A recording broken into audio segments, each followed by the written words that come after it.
Hi అండి. మా కిట్టుగాడికి ఈరోజు బర్త్‌డే. అంటే డే బై డే ఆల్మోస్ట్ చేస్తాము. హీట్ ఎక్కువ ఉంటే రోజు కూడా చేస్తామన్నమాట.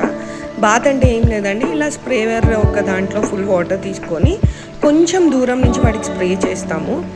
వాడికి అది నచ్చినట్టయితే వాడంతకు వాడే తన ఫెదర్స్ అన్నీ ఓపెన్ చేసుకొని మొత్తం తడుపుకొని ఎంజాయ్ చేస్తాడు. చాలా బర్డ్స్కి స్ప్రేయింగ్ ఇవి నచ్చవండి. అప్పుడు మనం ఒక బౌల్లో వాటర్ పెట్టి వదిలేస్తాం, అవే వెళ్ళి దాంట్లో ఎంజాయ్ చేస్తాయి. మా కిట్టుగాడు అయితే మాత్రం స్ప్రే చూడండి ఎంత బాగా ఎంజాయ్ చేస్తాడో. అస్సలు అంత బాడీ మొత్తం చేయించుకుంటాడు. వాడికి ఇదొక స్పా లాగా అనమాట. చూడండి ఫ్రెండ్స్ ఎంత బాగా ఎంజాయ్ చేస్తున్నారో. ఈ వీడియో నచ్చితే లైక్ చేయండి, షేర్ చేయండి, సబ్స్క్రైబ్ చేయండి, నా ఛానల్ని సపోర్ట్ చేయండి.